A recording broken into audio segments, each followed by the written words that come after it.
bang like that means something else. That's right. You got to get ready. You're ready.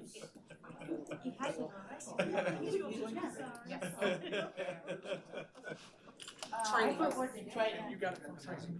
Training on it. It's a long meeting. Ready to go. Ready to go. You ready to answer this? You have answers to these, don't worry.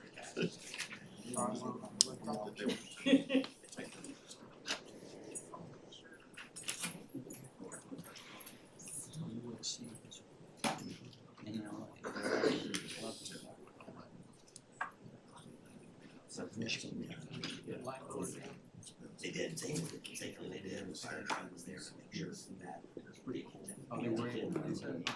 Classic. So send y'all that data. Well, used to be UCLA. I got it before and after. Okay. Yes. See how high that thing, how Yes. Drove out there, I was like, wow. Hey, bottom side of the Hey, how are you? Hey. I tried that. Man, it's just crazy. How you doing? Nice to meet you. All right, I know she did. we're Life happens. we're home now, so we're gonna go ahead and get started. 6 o'clock for our briefing session on Tuesday, September 16th. And the first item on our briefing session is discuss agenda items. Yes, good evening, Mayor and Council.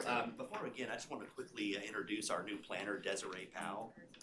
She recently came for us from Jacksonville, but she's originally from Duncanville, so we're glad to have her on board. Yes. And with us almost a month, it's pretty close, so, yes, so. Welcome aboard. Thank you. We'll go ahead and get into the consent agenda. I'll run through that. So the first item 4A, is just consider minutes from, we have both the August 19th meeting and as well as all the special call meetings for August 25th, 26th, and 28th. If we have any questions on that, Chiquita's available. And then moving on, 4B is consider ordinance repealing or replacing section 16A-39 murals of ordinance 1909 to update references from the Duncanville Beautiful Board to the Duncanville Arts Commission. Alex is here available to any questions, but my understanding is this is something that's been worked through the process recently through KDB and the mural and the Arts Commission to transition the approval process from KDB to the Arts Commission. But Alex, is there anything further you want to add? Alex Hamby, Communications and Marketing. Yeah, this has been a minute since we talked about this, because this was December of 2023 that we last brought this to you. But then the Arts Commission wound up working on a cultural district and grants and all of that. So because of the fact that one of the grants that was funded was for a mural, and because of the fact of the chamber mural, that also kind of like brought this to attention with you asking that the Arts Commission look at that mural. This basically puts it in their purview so that they can do the thing that they're supposed to do, bring art to the city. Any questions? I've got just one. I ran through it real quick. Actually, it's quick to get through. It's a bit shorter. But do we have the pieces in place to make sure that the people that are installing the mural, that's what they do, so we know they're going to do it right, use the proper preparation on the surface, proper type of paint for that, primer, and so on and so forth. Do we have something in place where we know we're going to qualify somebody before they get up there and do it? I know that the Arts, I do not know if that's in place at this point, but I know that the Arts Commission is going to work on a public art policy, and all of that can be brought to them. Okay, thank you. Sure. And I was just gonna add, when they do, request a mural, part of the process involves the building official approving, the permit. So, that's where we could catch, some of that as well, make sure. Okay. Correct. All right, thank you. Okay, item 4C is consider resolution authorizing a contract with Vertisoft through the Texas DIR contract for the open gov budget planning software in the amount of $138,000, $523.68 over a 3-year period. This is just the renewal of the open gov software that we recently introduced you all this year for the budget. If you have any other questions, Jennifer and Richard Jackson are available as well, but it's just renewing that. Yes. Hi. Did I understand correctly in the staff report that with this package comes an open town hall, community feedback, surveys, polls, track responses, host virtual meetings, and an option to engage with the public? So yes, ma'am, with the package of the budget and planning suite, it has a component which I haven't thoroughly, played around with it yet, but it is called Open Town Hall Community Feedback, where you could use it to do surveys or even, host things virtually. But again, I haven't really played with it, but it is inclusive in the package. So it's in the package that we'll Yes. be taking action on? Yes, ma'am. Awesome. So it's something we can explore and maximize Yes. if it fits and works to our needs. I would hope would be serious about using that because I think it would be a benefit to the public and learning more about the budget and any other financial items that may come up. So glad to hear that. Oh, I'm sorry. Yeah, more? That's it for now. Okay. And so this also, we had a goal of kind of being more transparent and stuff in terms of awards and that kind of stuff that fits in this guidelines. Yes.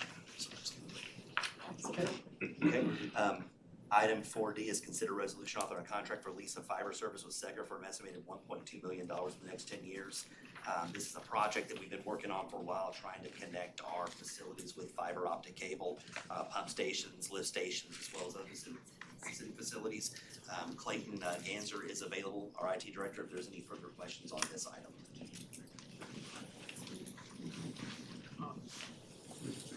No, you go first. Mine's quick. Good. So the breakdown, I don't have the worksheet printed out, the breakdown for what we have to pay for this year is part of this 1,211,000. So it's 1/10 of that, is that correct? It'd be slightly under 1/10. It'll be a little under $100,000. There is some escalation over that 10 years. So in aggregate, there's a maximum of 3% escalation over that time. So I took that max value. It doesn't have to be, we're not locked into that. But it kind of just basically goes along with maintenance cost of that fiber. All right, thank you. It was good. How did we determine 10 years for this one contract? Great question. So it's kind of beneficial for both of us. One is we're leasing that fiber and they've got thousands of strands. We kind of want to lock in our space on that fiber. So additionally, there's some cost in construction. So while, for example, let's say it goes straight down Main Street and we want to get into Daniel-Dale, there's some construction from that tee off in, and all of these sites are going to have some construction costs, and we're just trying to spread that construction cost so it's not so heavy right up front to give us some time, for them to recoup that construction cost over that 10 years. But we also want to guarantee our spot on that fiber for as long as we can. Okay. I just questioned because 10 years seemed like a lot to change in 10 years, but. I thought the same thing, but over 10 years, if the price is locked in, which I assume it is. Yeah. We're locked in. Excuse me. Yeah, we're locked in at that price. That's all I have. Okay. Anybody else? Thank you. Item 4E is consider resolution approving the terms and conditions of an amendment number 3 to household hazardous waste interlocal agreement between Dallas County and the city of Duncanville to provide household waste services, including disposal event and disposal services at their home chemical collection center for this next fiscal year. And this is just the household hazardous waste program that's offered to our residents that they need to go to those locations to dispose of that in Dallas County, as well as the event. And if we have any other additional questions on that, we've got David down here to answer if there's anything else. So if you go to those locations, instead of going to the pickup that we do here at the senior center parking lot, you just show a Duncanville driver's license? I believe you show an ID, but David, do you have anything Yeah, else? I'm Dave John, Assistant Utility Superintendent. So we do check for zip codes for the fact it is a regional event, so other cities can participate, 60 others can. But if they participate, their city pays for that car. So it's real crucial that we, see who's coming in. Usually we have maybe 11 or 12 from Dallas, a few from DeSoto, but this past year we had 208 from Duncanville. That's what I wanted to know as well. Is it free for our citizens? So if they don't make the spring event that we normally host here, and they go to the one on Plano Road in Dallas, Yes, ma'am. is that free for That our is free, citizens? yes. And all they have to do is show their driver's Show ID. license? Yes, ma'am. Thank you. Item 4F is a consider resolution approving an amendment to our municipal materials management agreement with Republic Services for the increase of 4.9% effective October 1st. This is our, usually every year we do have an annual cost increase per the contract, and that is part of this. And we also have David here, and I thought the representative for Republic Services here as well, if you have any questions. Okay, thank you, David. Item 4G is again very similar. Consider resolution approving an amendment to the solid waste disposal agreement. We have waste management. This is for our landfill. We do dispose our waste at the Skyline landfill in Ferris, Texas nearby. And so that is an annual contract, and there's also that annual increase as well with this. So again, if there's any other questions, David Dunn from Public Works is available to answer those questions. Is that included in our water bill, is this fee included? It's built into the sanitation fee. Sanitation. It is built into it.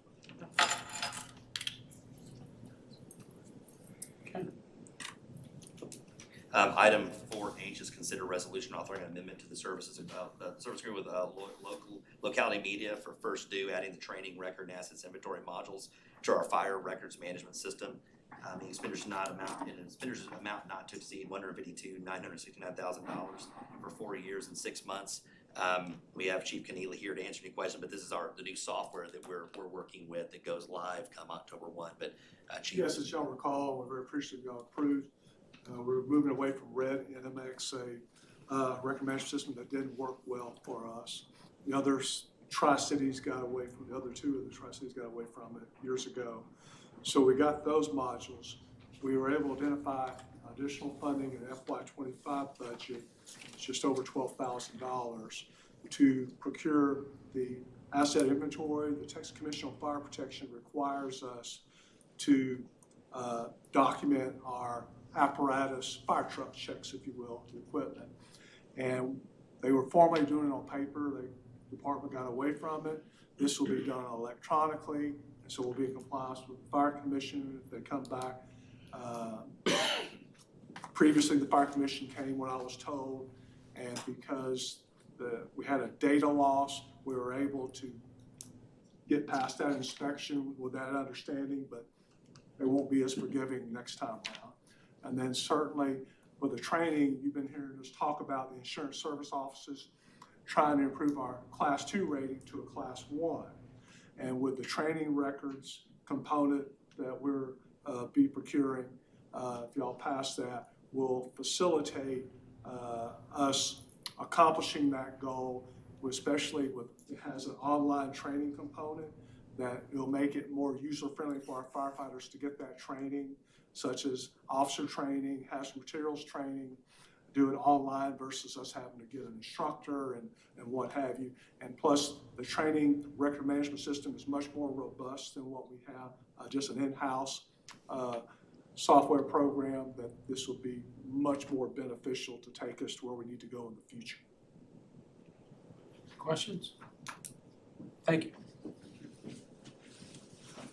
Item 4I is consider resolution 25-539 approving a DC expenditure of $5,000 for a sponsorship for the 2025 Pink Diamond Bike Ride for next fiscal year. This event is in October. It was already approved by the Economic Development Corporation.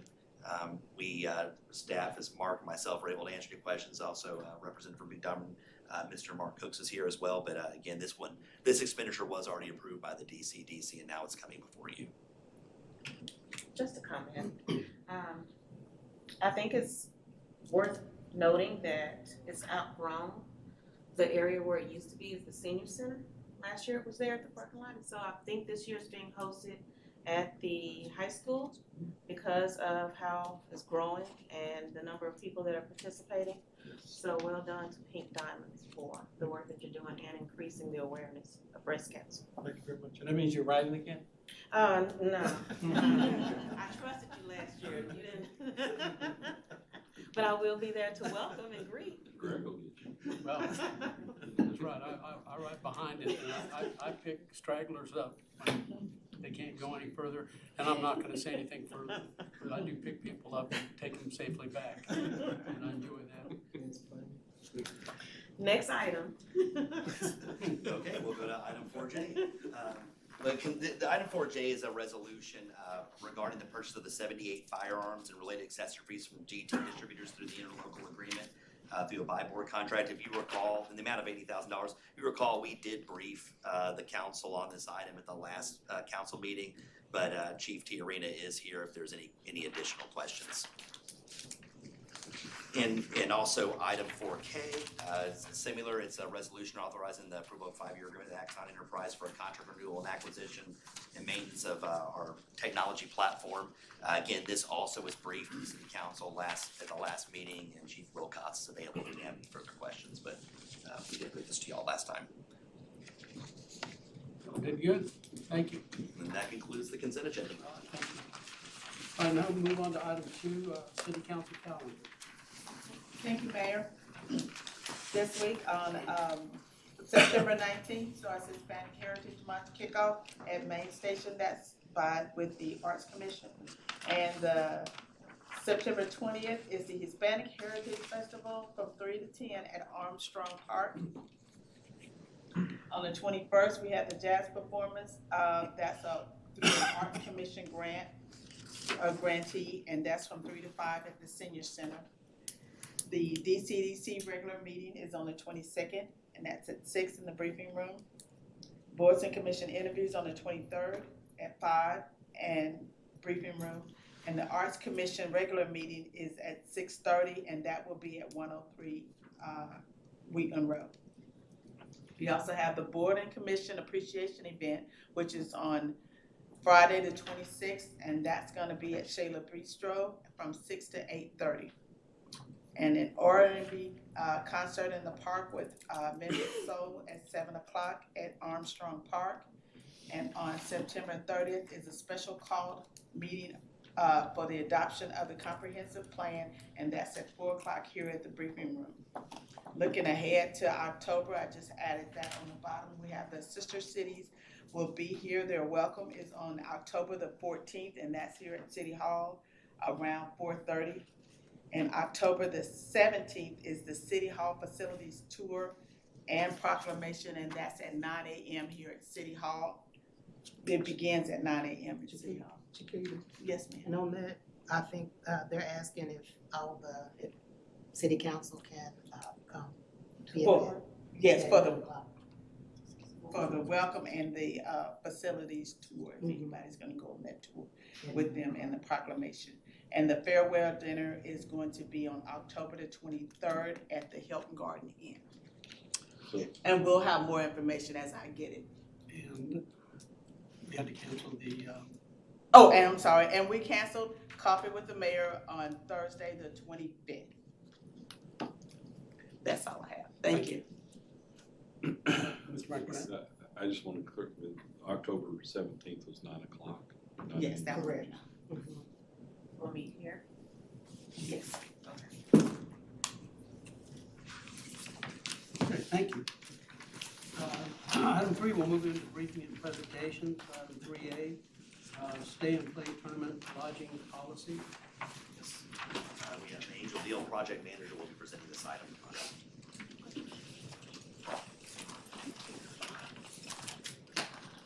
Good evening, everybody, Mayor, Council, my esteemed colleagues. So I want to talk a little bit about the Stay and Play initiative.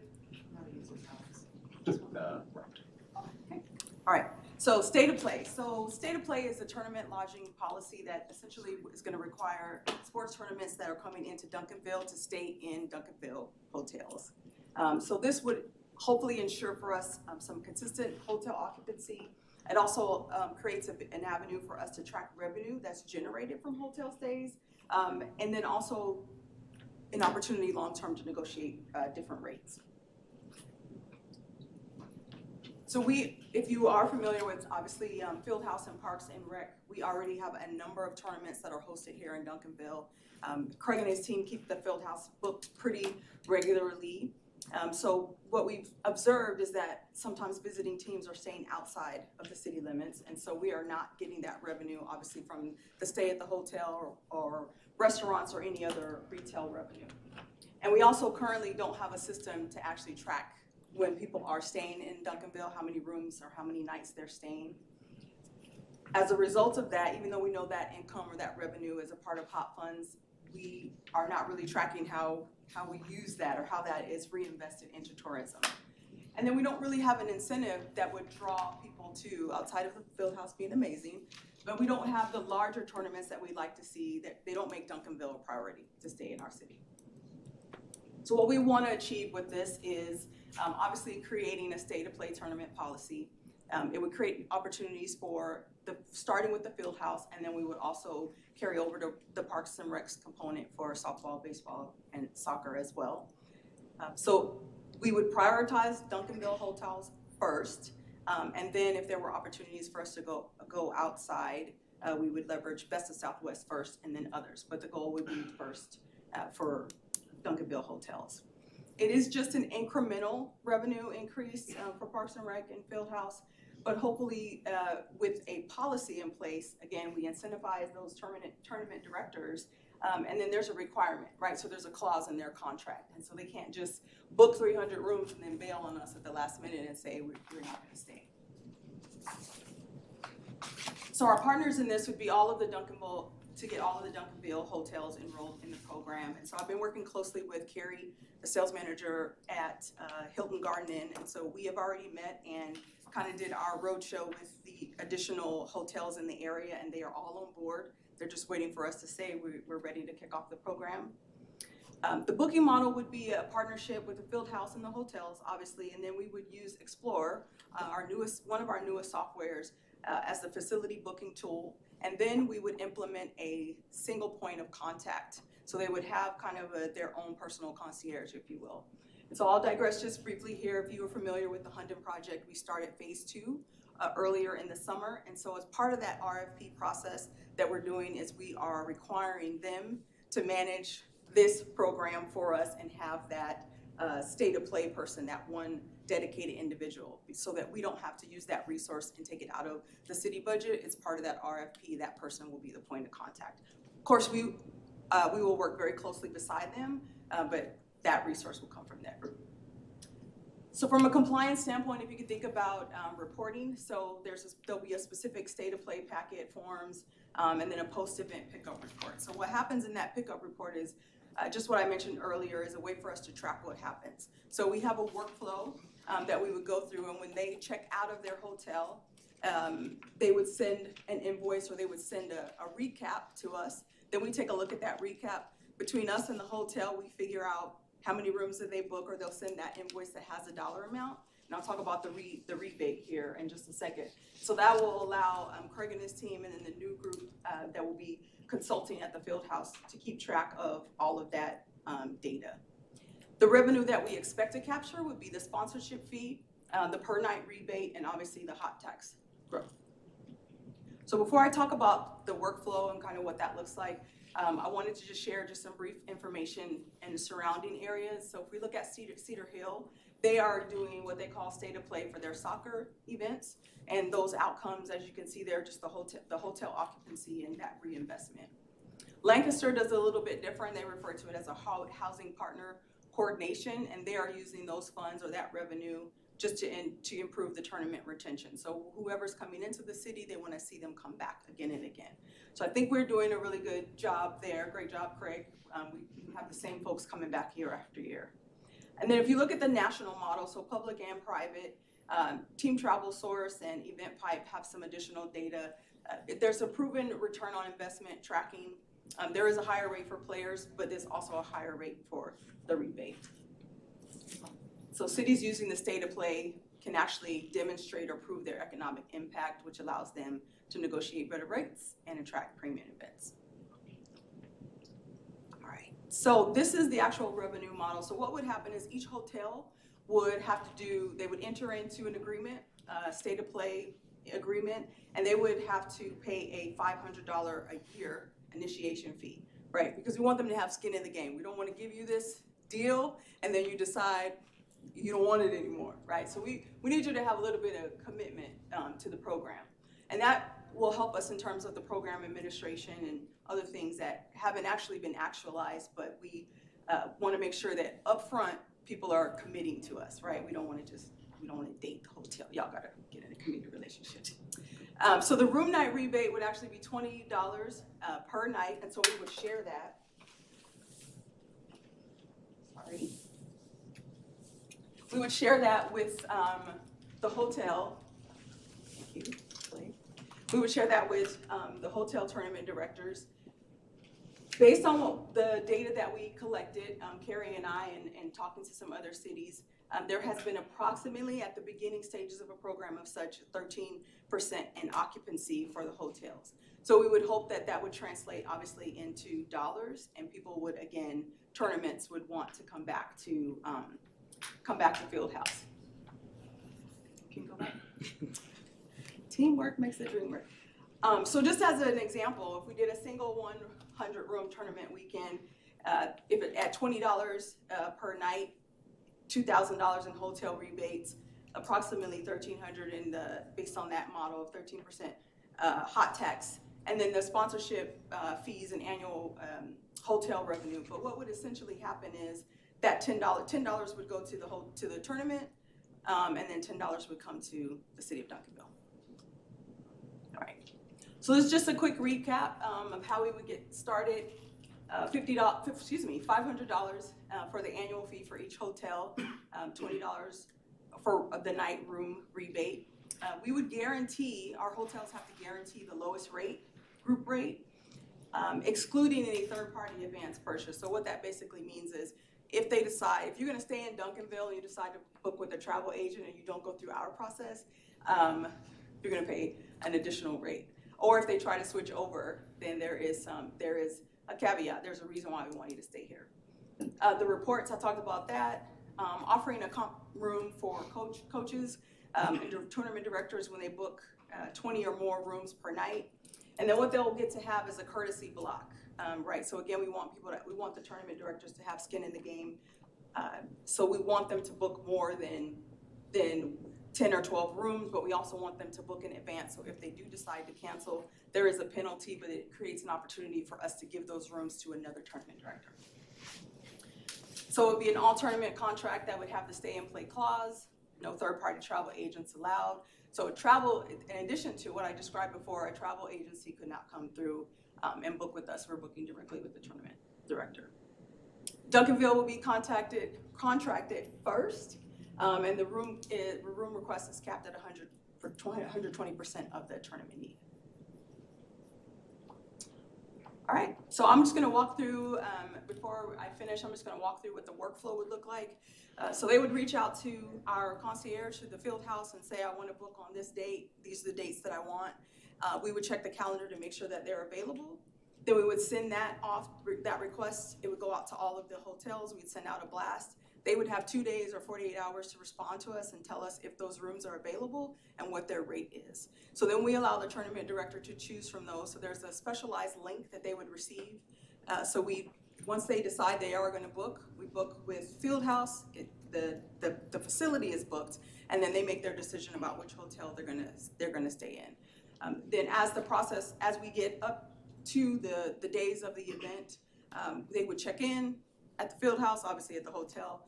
They would book again through Explore, so we're not managing any of the hotel costs. We're simply waiting for them to tell us that they've checked out. Here's the invoice, how many rooms that they had, and then we will issue the funds after we go through our process to send them their rebate check. Then as we close that out, there's a report that we will manage on our side, just to show for that tournament over time, quarterly, annually, semi-annually, how many rooms do we book? Is the juice really worth the squeeze? Like, are we really turning over this many hotel, are we really turning over the hotel occupancy rate? So just to keep in mind, it is a very minimal dollar amount at this juncture, right? Because we're just starting out. So it's not a whole lot of money, but it's money that we weren't tracking or that we weren't getting in the past. So we wanted to start somewhere, and I think we have a really good kickoff to the partnership. So as it aligns with our comprehensive plan, you can see some of the policy areas, not verbatim, but are represented here. So we're gonna measurable increase of overnight stays. So one of the things that council has asked us to do is be able to quantify things, right? Show us how well you're doing, how are you doing it? Tell us what that looks like. Economic development, hopefully there's a boost in restaurants and retail, and as we focus on development and redevelopment, aligning with our comp plan, we should have more restaurants and retail attractions in Duncanville. We also want to put the field house back on the map, right? More competitive for larger tournaments, right? It's an asset in our community and we want to leverage it, we want to optimize that facility. And then data-driven return on investment. So just, again, back to that accountability, transparency, what are we doing, how are we tracking it? And if we don't have that information, then we don't really know what we need to improve on. So this is not only gonna help us get this incremental revenue, but it's also gonna have us take a step back and think about what it is that we can do to improve. And for obvious reasons, the community engagement.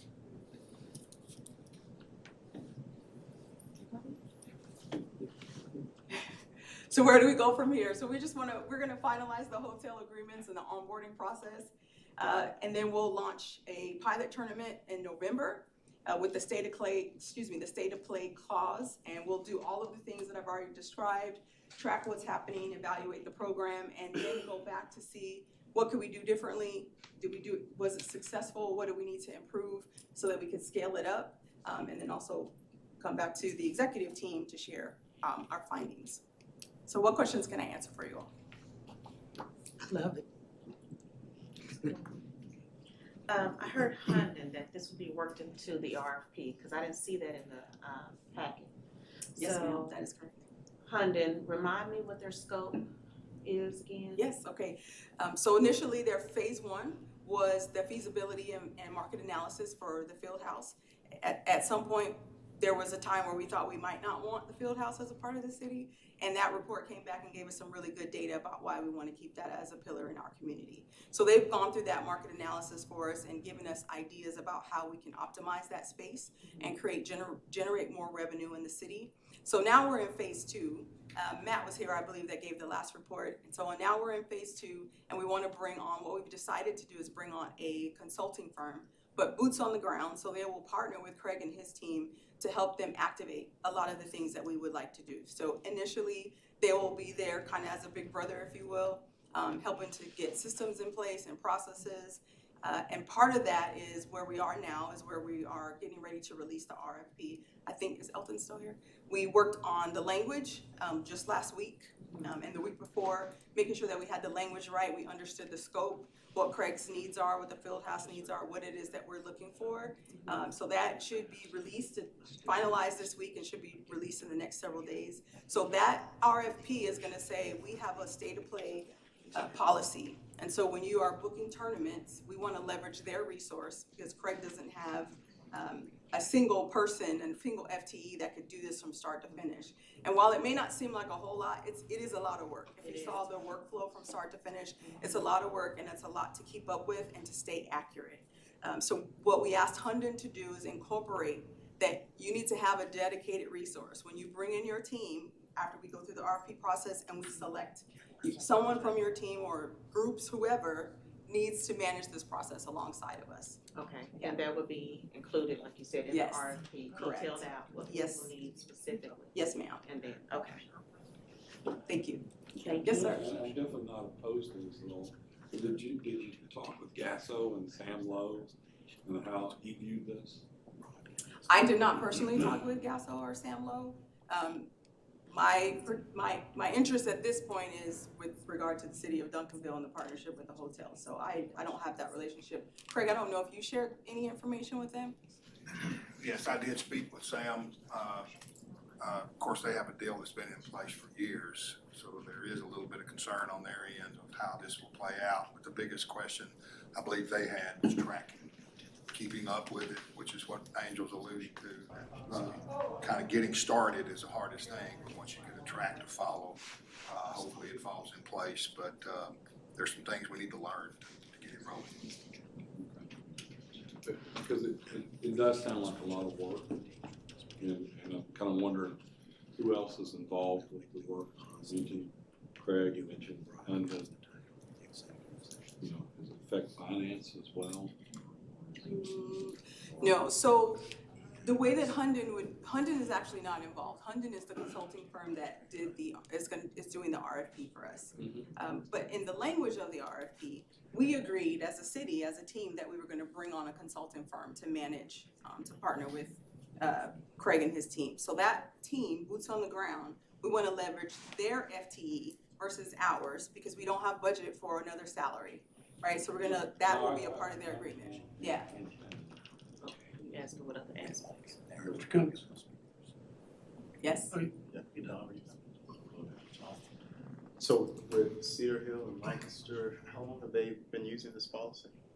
I don't know the exact dates that they are using them, but it's very, I wish Bart and Tyler were here as well. It is widespread, not just in public sector. They also do it in private sector. Craig, I don't know if you have any other details around Fieldhouse USA or any of the other groups that use a similar model, but same type of thing for at least the last 5 or 6 years, maybe more. Like Lancaster and Cedar Hill, like Lancaster, you mentioned, I guess they're using them for soccer tournaments. You know how big those tournaments are, you know how many participants? I don't, because I don't have access to their records, but that is a great question in terms of comparison, in terms of size. I don't have the exact number, but if we were comparing basketball to basketball, we definitely are booking more in terms of basketball. Soccer, we would have to take a look at and see what the data shows there. And you know, I'm like John, I'm not against this. I would have maybe some other questions. We'd be looking at some other data. But yeah, with the kind of events that we have at the Fieldhouse and the frequency of those events and the partners that we do have, that may not be comparable to a soccer tournament in Cedar Hill or Lancaster. And I wonder, because I can definitely see the model as far as getting more hotel occupancy, more hotel stays, but could it have a potential negative impact on people wanting to participate in the tournaments? If they can't stay, you know, if I've got points at a hotel somewhere else and I wanted to stay at a cheaper hotel, right? Or I've got family living in the area and I want to stay with them, or I want to stay at an Airbnb or something like that. And so, I guess, you know, again, potentially is there a negative impact on tournament participation itself? Yeah, I think those are all great questions. And so 2 things already that I'll take away is to see what the comparison is nationwide or with other cities with soccer and basketball, and then also look at the impact to our existing tournaments. What I will say is that they still would have the option to stay wherever. It's actually the hotel that's entering into the agreement with us, and we're giving them that option. So they're going to book with the Fieldhouse. Where they stay is really up to them. We're gonna offer this as a part of a rebate program, and they don't have to choose it if they don't want to. But the possibility of them not having any rooms because of the tournament policy may be that they do have to go elsewhere. But I do agree that those are all good questions, and I will take that away as an action item to get more information. Thank you. My pleasure. Okay. Let's go. Yeah, another question. We're not using Placer AI on any of this stuff? Are any of us using Placer AI for any of these tournaments tournaments or anything? or-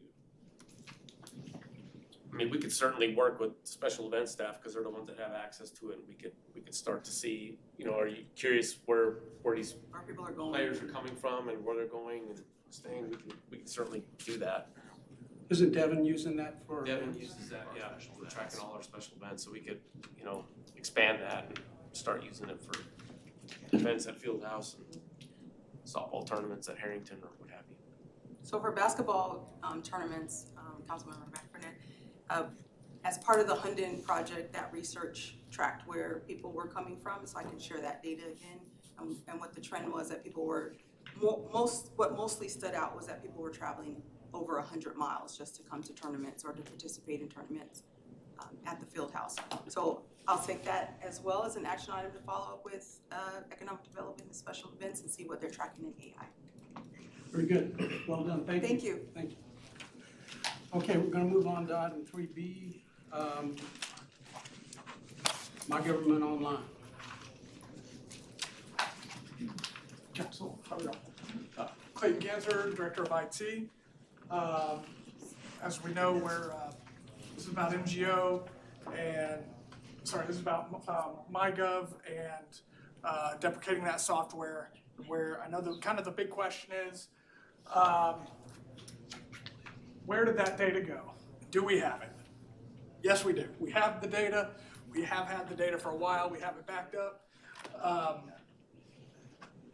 Not only do we have the data, we have it backed up in a couple different spots, so we're not worried about it. We have the full database. We have every attachment, picture, anything up, loaded. We have all of the data. The issue comes in where it's 1,200 individual, unnamed, non-congruent database files, and MyGov was they didn't want to help us at all utilize that data. So what we've done is we've consulted to a couple different database consultants, and they again confirm all the data is there. It's just a manual, very long manual process.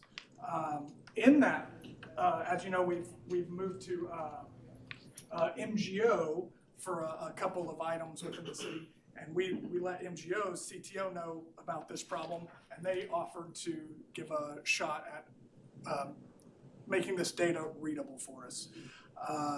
They started that 2 months ago, maybe, and I got an update 2 or 3 days ago. They've made great progress. We've got about a third of the data in a readable format. Again, it's just a manual process, hours and hours and hours of going through it.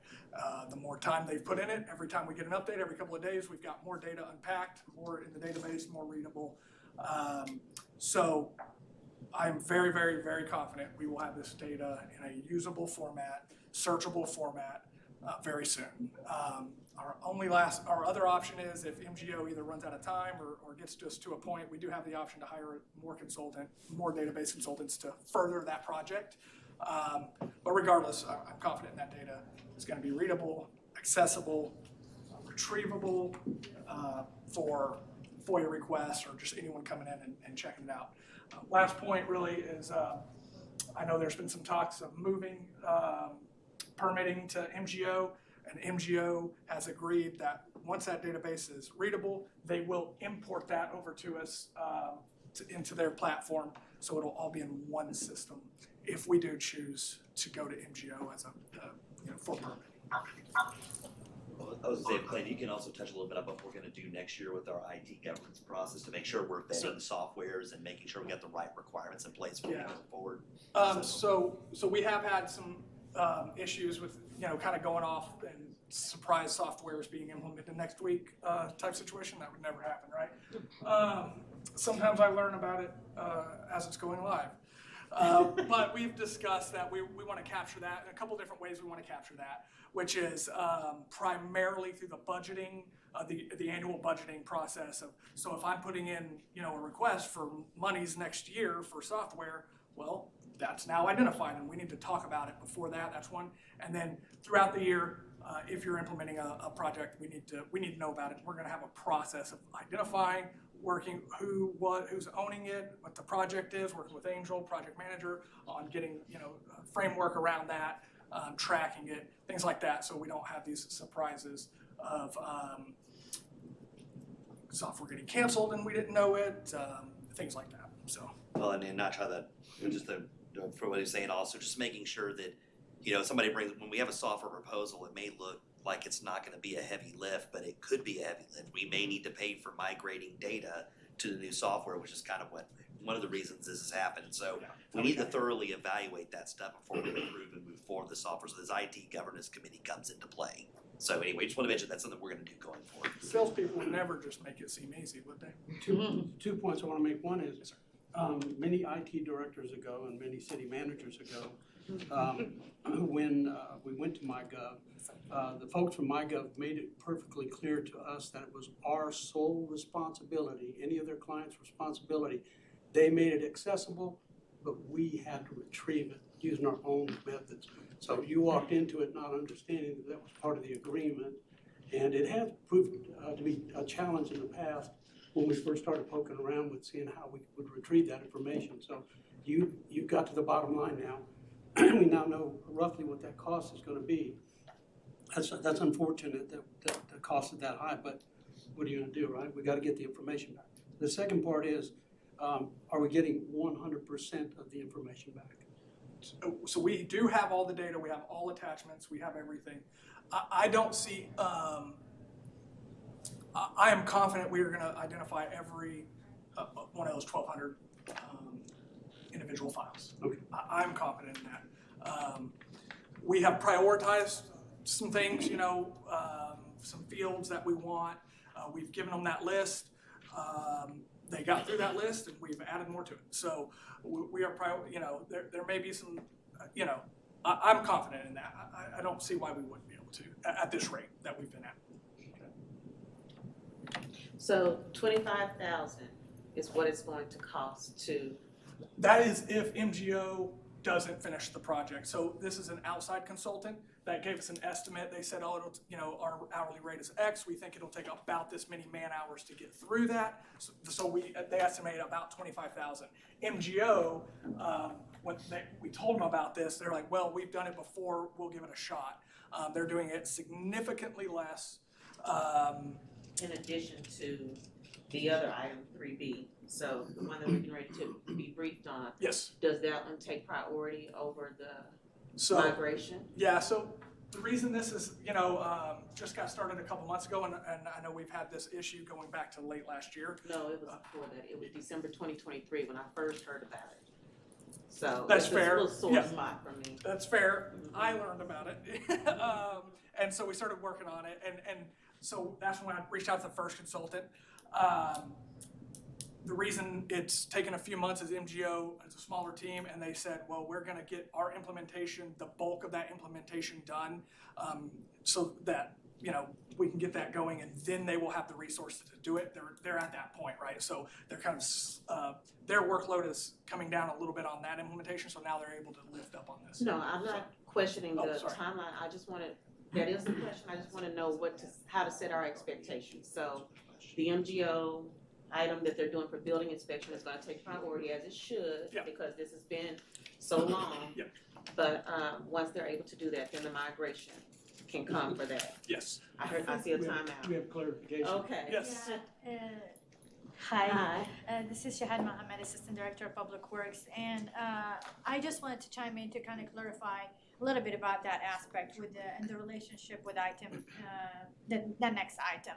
Now, with the word migration, MGO currently is not hired to do the permitting process. So the permitting process now is currently in InterGov, okay? So that was, kind of brought up at some point in the past, but it's not decided yet. So we're currently working with InterGov, with building permitting, and MGO is only contracted to do the what we will see in the next item, which is basically asset management, work order system service requests for public works and parks. Now the only two modules that we are contracted on, but it's a second phase for development out of permitting, is the health and rental permit modules, because both of those are missing today in where we are. Now, out of courtesy, MGO wanted to help us by giving us access to the data and work on giving us readable data. Now, they're not contracted to do any migrations for permitting because they don't, we are not contracted with them for building permitting as it stands today. Now, they said if we decide in the future to move forward with moving our permitting system with MGO also, they said they are able to migrate the data into MGO. But as it stands today, they wanted to help us to be able to get access to the data and have it be read in a readable format or searchable format. And they're in progress in doing that. Not full format, but we have an example of that where they're at today. Yeah. So that's where it is. Yeah, I not hope that migrated. clarifies. It's not being migrated into any other platform, it'll be our own hosted. Yes. So at least Sorry. when citizens are requesting old permits and whatever else they may need, they'll be able to have it once you have the readable data and you can go and provide it to them. Exactly. Yes. We can answer questions, we can have more information about, history. Yeah, we'll be able to search it and provide those answers. Okay, Yeah. and we're expecting how much, a couple months? I would, yes. Okay. And if anything should change, I'm sure the city manager would let us know. And I just want to point out one thing too, we absolutely will, I'll let y'all know. I think if for some reason what MGO is doing right now doesn't work, we probably do need to sit down and do a cost benefit analysis. Is it beneficial to go ahead and pay an estimated $25,000? Or does it make sense to migrate over to MGO for your permitting? I think we'll be under MGO for a little bit and see what's going on, but I think if this doesn't work, I think we really need to kind of weigh those options a little more thoroughly. Absolutely. So, but yes, we will definitely update you on our progress. Thank you.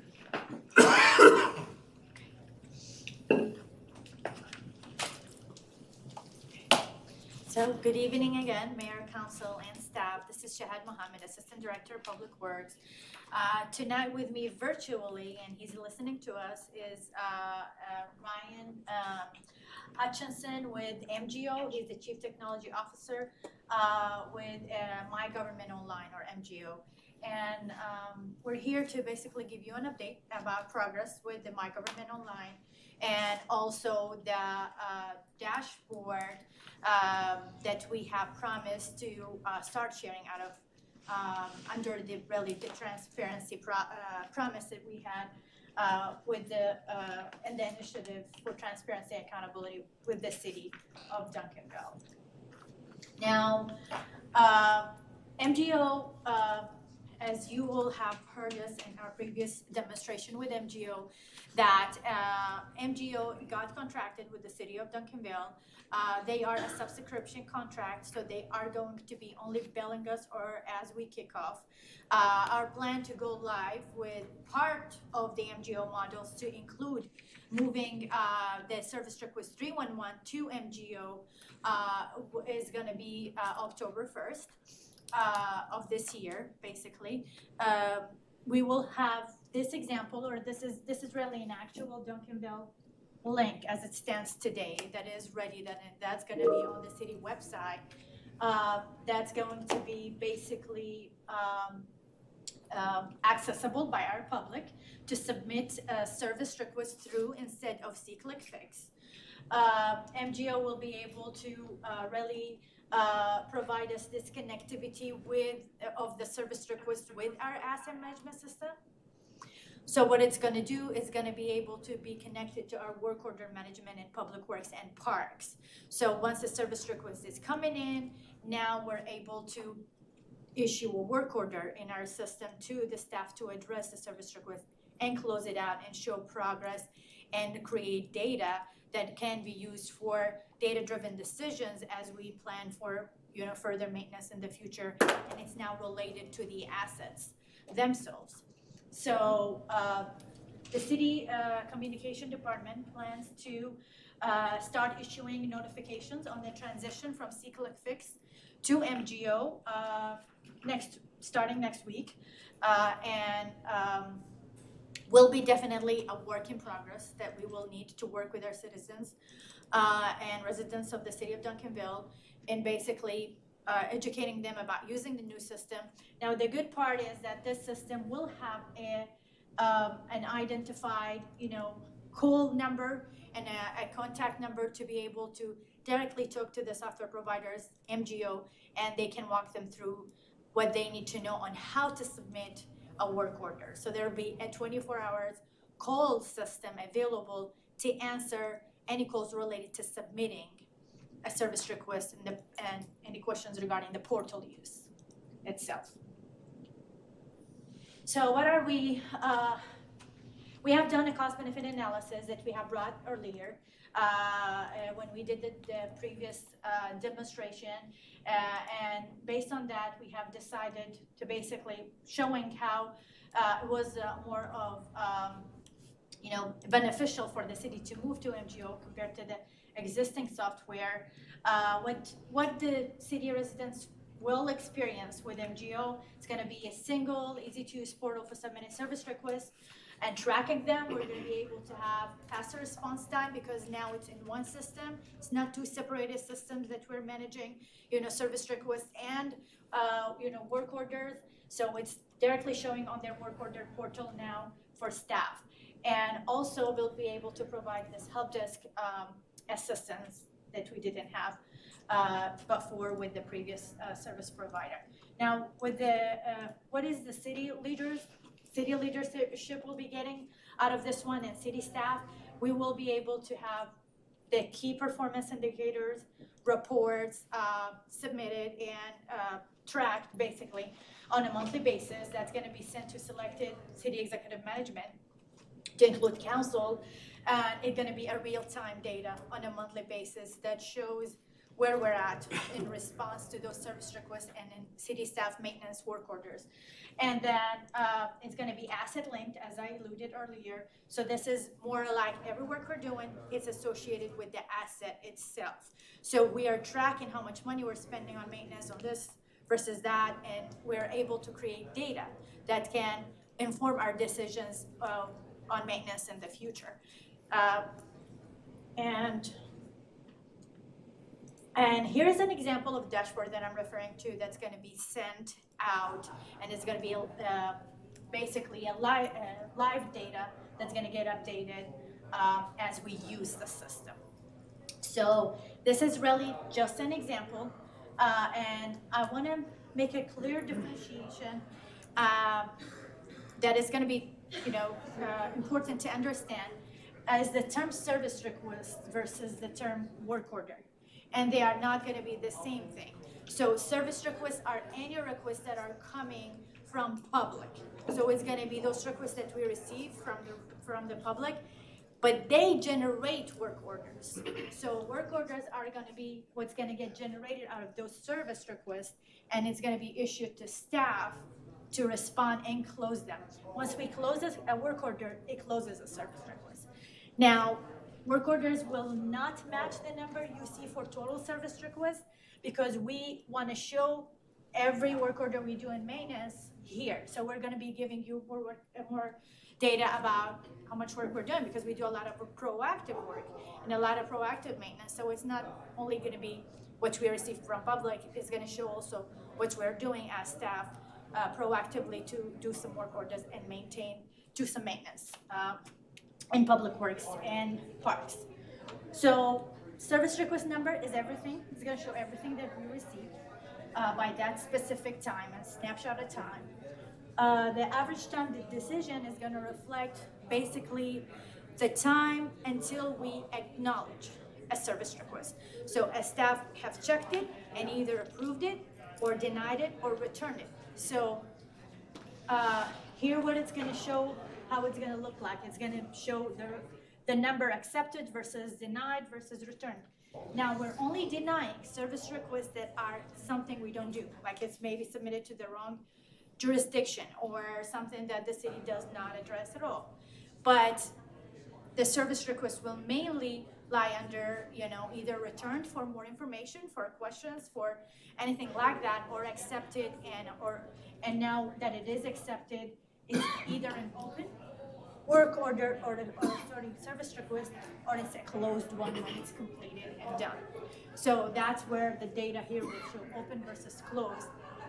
Open and closed should add up into the accepted numbers. And as I said, this work order data will show every work we're doing, so it's not necessarily going to only reflect service requests, but furthermore, all the work orders we're doing. Now, the data we'll be showing here is the top 5 service requests, and this is more also something that's gonna benefit us in the analysis we do and the decision making, that we're gonna be able to see residents' interest in what areas, what are the problems that are up there, top 5 issues that we're receiving requests about. It's gonna help us be able to see that. It's gonna be the top 5 issues or service requests that's gonna be only shown here on this paragraphs.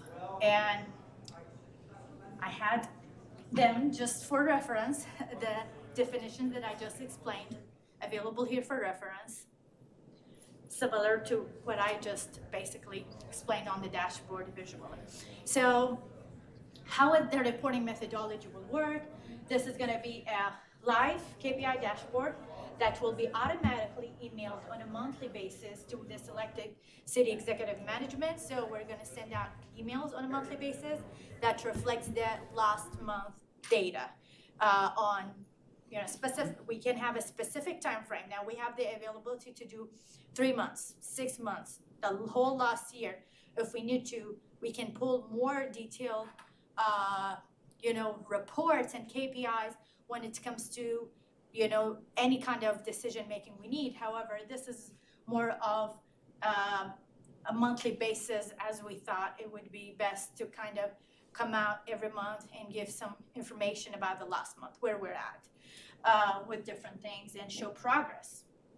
Now, the first report will be sent out starting January 2026, and this is really just to allow, we're going live October 1st, as we mentioned, but we are allowing some time for the system to run and create data, and also be able to see what are we going to encounter after go live. So we know it's going to be a work in progress until everybody, including our city residents, are able to use it and know how to use it, and we're already working smooth into the functionality of the system.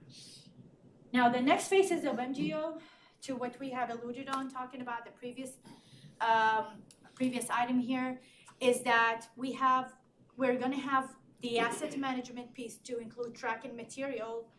When I say asset management, is the tracking material and the cost and the labor for all of that work in relation to the assets. That's something we're working on next, after the development of the work order system right now in response.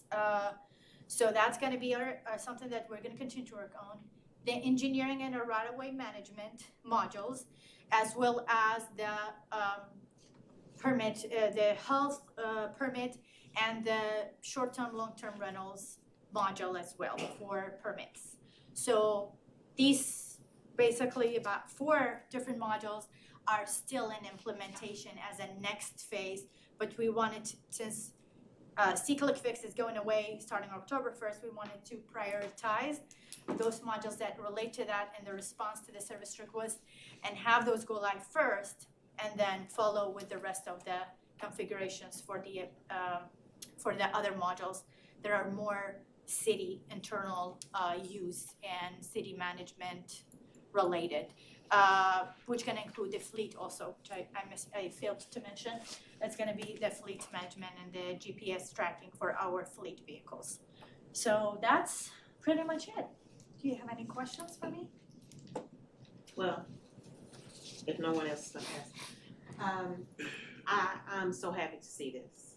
This is a welcome to my eyes, because I know that we've been needing something to track better than the system we've been using. So with that said, we have something similar at my job, but there's a service level agreement attached to it. So meaning that once an incident comes in or a service request comes in, and there's a certain amount of time that we have to respond, there's a certain amount of time that we have to close it. Will you have anything? Yes, we're building something into having a specific, expectations for the response, or it's going to get escalated as this is an overdue item that we need to respond to. Yeah, we're building that in. Okay, great. I think this will be very informative to, if your program is successful, if you need additional resources, anything that could possibly, this data would be able to inform that. So thank you so much, Happy. Does any of this include after-hour service requests that are called in by citizens? So yeah, this is gonna be, well, this can be just getting in on the city website anytime and submitting that, or basically having an app on your mobile device and submitting through that also 24 hours. Now, the call center for them to, as the MGO, it's gonna only be available, and yes, it is going to be available 24 hours, but it's gonna only be available to answer questions about walking you through submitting of any, service request. However, if you're talking about city receiving calls, then that's a separate matter. We do plan for the city to continue receiving calls on our customer, communication and outreach department, and we're gonna have our staff entering some of those service requests. Okay. So I guess what I'm getting at as an example, someone had to get their water cut off because they had a leak late at night. They called it into the service center. That's a service request. Is that correct? If it's an emergency situation, then we're gonna have a roster, our roster responds to it. Though we do have an after-hours roster that responds in service center. Will this be able to track that Yes, came in and was yes, if responded it's a to? service request that's going, it's gonna be able to Okay. track it, yes. All right, thank you. Typically, you talk about service requests, you think about maybe plumbing issues and those kinds of things, but people will be able to report code violations and everything, Yes. just like. Just like before, we have code, we do have a module for code enforcement in MGO also to manage code process in general, and they're gonna also be receiving service requests over there, police, fire, utility billing. Every department that used to have requests available on C-Click Fix do now have their requests here in MGO. Okay, very well, thank you. Thank you. Okay, we are now gonna move into, Mayor, if you want, I've gotta go. okay, Can we do this by phone? you're talking about after the regular session we're going into? I mean, I'm willing to do it, I'm just not feeling very well. No, sure, because we're just about 5 minutes over right now, so we wouldn't be able to get any of these done until after the regular meeting. So, drive fast. I have faith in your ability to talk endlessly over the I was gonna say, you're safe. but I will hurry. But I'll need, if someone will send me a link. I had oral surgery yesterday, so I'm kind of struggling. So you wanna do that like a Teams link when we get in here? That'd be great. Yeah, we can do that. And They're on it. I'll leave things, I will need some action out of you on a couple of items. Okay. Coming out of the meeting with regard to city manager. Right. So, and I've written those motions out that I would like for you to consider.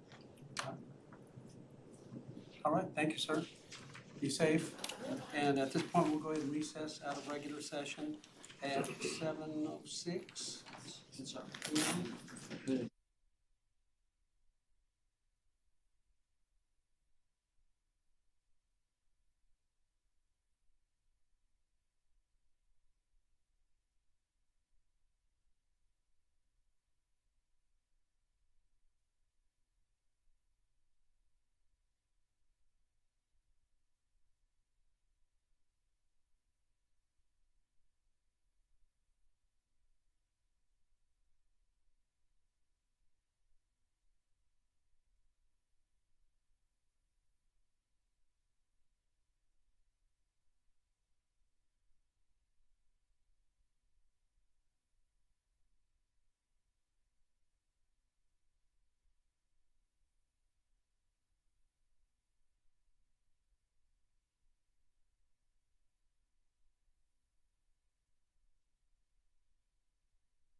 Okay, good evening. Once again, I apologize for the delay on getting out here, but I appreciate your patience. And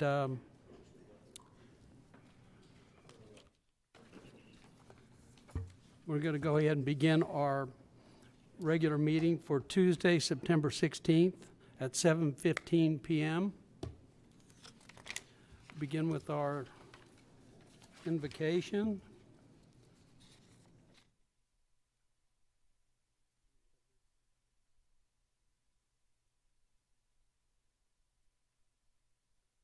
All right.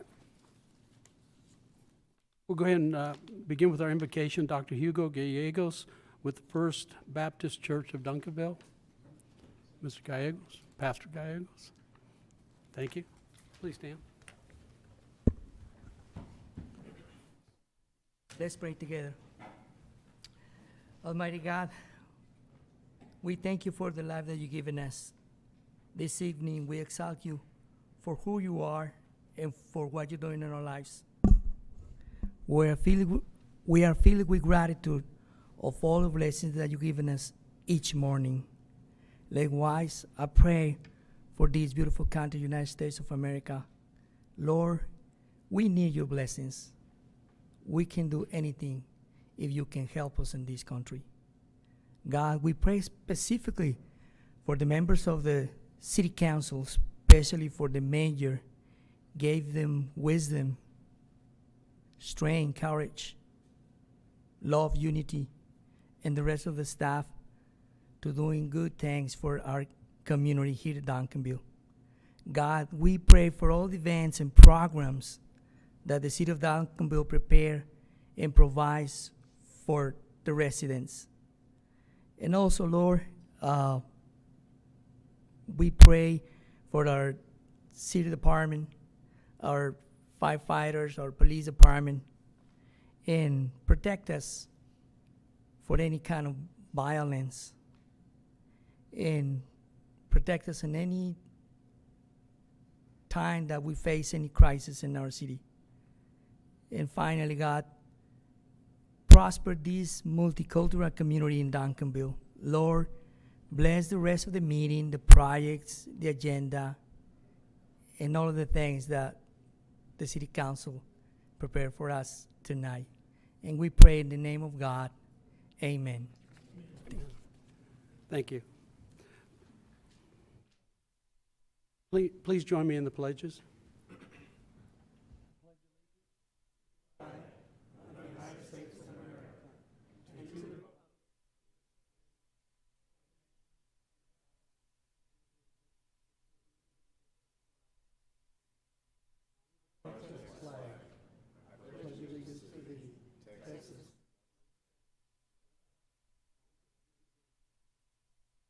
Thank you.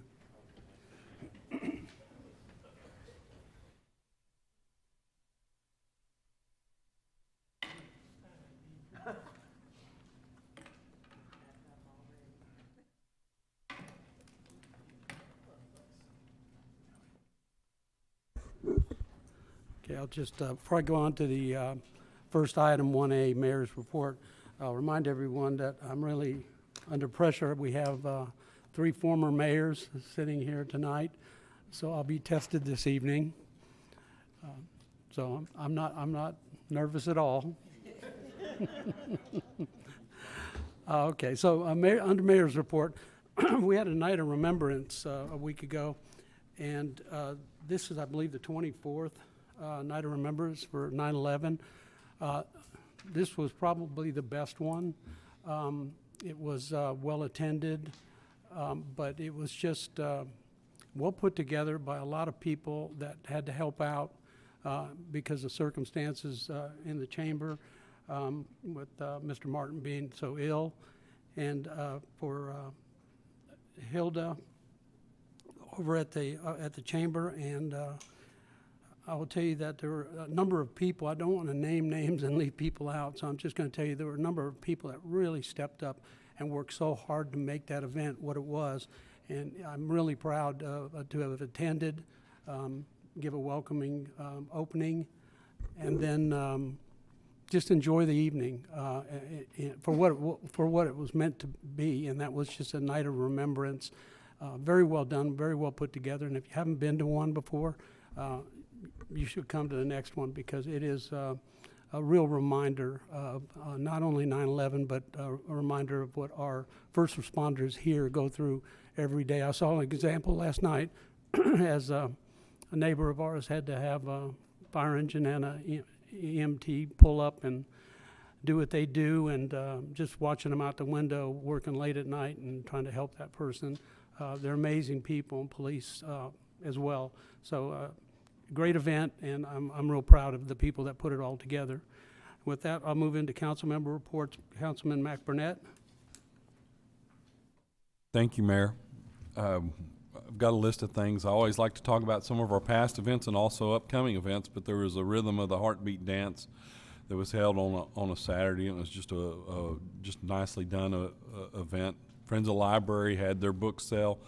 Hector Guzman performed at the Methodist Church as an organist, and if you wanted to see a fantastic performance, that was, I mean, just a classic performance done by him. And really, it's an honor to have him in our city.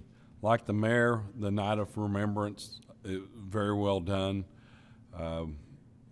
Also, this past Saturday, there was a movie in the park. It's 1,000,000 Miles Away. Arts Commission had some involvement with that. 1,000,000 Miles Away is an astronaut movie. They gave out moon pies and some other little things like that to make it kind of fun. This upcoming Friday, and this is another loss that Duncanville had. Anita Davis and her husband Tony ran Duncanville Outreach Ministries for a number of years. She's passed away, and her service is this Friday. But Anita was somebody that cared about this community and really did good things in this community, and I'm just sad to hear of her passing. We also have our Hispanic Heritage Festival that starts with the Arts Mixer on Friday, and then the festival's on Saturday. Also, always give a shout out because we have the PIP Days, and that's the Property Improvement Program. So that's Saturday, September 26th and the 27th, and October 3rd and 4th. National Night Out's happening October 7th, and we have Operation Clean Duncanville, also the Pink Diamond Bike Ride, and I see them here, and I'm sitting there going like, that's my last note, the Italians are coming. Okay, thank you. Thank you. Ms. Gooden? Thank you, Mayor. I'll be brief. I just wanted to say Happy Hispanic Heritage Month. It started yesterday, and it will run through the 16th of next month. And also look out for the Hispanic Heritage kickoff, as Councilmember Mac Burnett said, on the 19th. And then we have the Hispanic Heritage Fest on the 20th from 3 to 10 p.m. at Armstrong Park. So please come out. It is promising to be a great event. Also, the Night of Remembrance was very lovely. I think this is my third one, and I can attest to this was the best one, and it was thanks to a number of people. The mayor didn't name any names. I have a list of names I was going to name, so I'll just follow the mayor's lead on that one and just say thank you to everyone who participated in putting that event on. It was a lovely event. Thank you. Mr. Koontz. Thank you, Mayor. So just wanted to add, Councilmember Mac Burnett mentioned the Friends of the Duncanville Library had their annual book sale this past weekend, and so actually raised over $3,000 in selling books through that book sale. About 300 people visited that book sale, and the money raised goes towards supporting library programming and initiatives. And if you missed that annual book sale, they do have an ongoing book sale in the entrance to the library, so you can still support that. And then I also wanted to remind everyone that the city is currently conducting a drainage master plan survey, and so you can go online and participate in that survey. It's just helping the city learn more about flood-prone areas and areas where we can improve our drainage, and so you can complete that online. We have lots of surveys and master plans that we're doing, and that might not be one of the most exciting ones, but it is very important. So if you get an opportunity to participate in that, please do. And then also wanted to thank Chief Keneally and the Duncanville Fire Department for allowing me to ride out with a shift last Friday.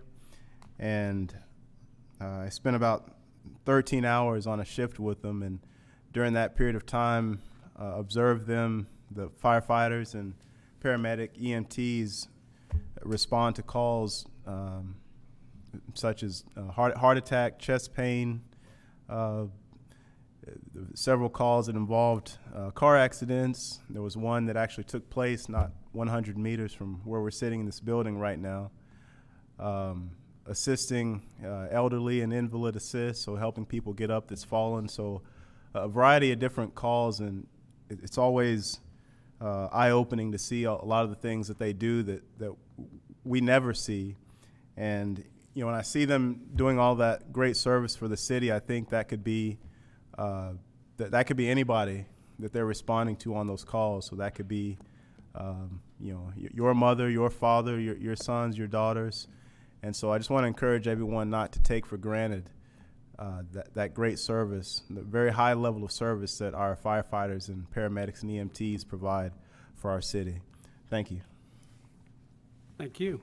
Now move on to item 1C, City Manager's Report. Yes, good evening, Mayor and Council. I don't have too much to report tonight, but did want to follow back up with y'all on Spirit Week that we had last week. It was really good opportunity for our team to really kind of have fun and come together. And so Monday was Jersey Day. We had a Wild Sox Day, a Twin Day. As you can see here in the center of the picture, we had an 80s Day, and that was a lot of fun to see everybody sport their 80s attire. And then we wrapped it up with Duncanville High School Spirit Day, so a lot of people got to wear their Duncanville spirit well with pride. But again, all in all, it was a really good time, and we really it's just a good time to come together and have some fun while we're also working on a day-to-day. The only other items I had was we do appreciate Mayor City Council's time last week at the workshop for the comp plan. All the input was taken and put together. We will be bringing that forward for adoption at the special call meeting on September 30th. So we're working toward that and getting that ready to go.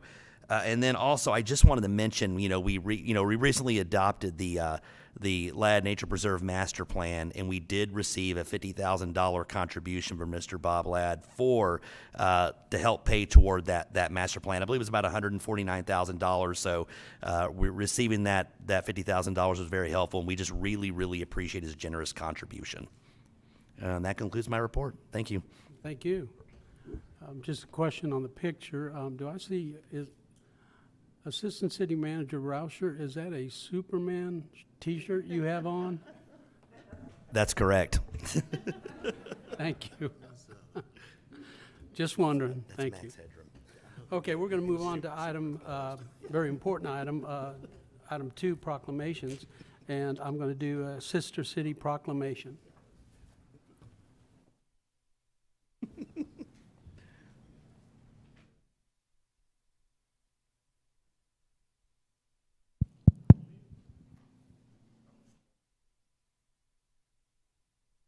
Thank you. Okay. As defined by Sister City International, a sister city relationship is a broad-based, long-term relationship between two communities in two countries, a relationship that's officially recognized after the highest elected and appointed official from both communities sign off on an agreement to become sister cities, and on July 12th, 1998, I think that was under Glenn Rep, mayor at the time. On July 12th, 1998, in the city of Monastirolo de Savigliano in the province of Cuneo. Did I get that right? Thank you. The mayor of the city of Monastirolo de Savigliano and the mayor of the city of Duncanville, Texas, United States of America, signed an act of township between the two cities, and the bond and relationship continued to this day, 27 years later. Whereas the city of Duncanville commends and applauds the city of Monastirolo de Savigliano for its commitment to strengthen this bond by a group of citizens visiting Duncanville to share international cultures and to learn from each other.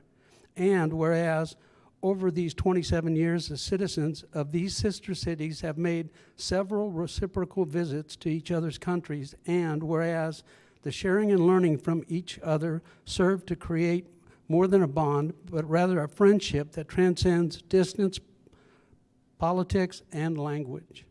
Therefore, upon the presentation of this proclamation from the citizens of the city of Duncanville to the citizens of the city of Monastirolo de Savigliano, Italy, on October 17th, 2025, the long-term relationship between the two communities is hereby once again recognized as sister cities.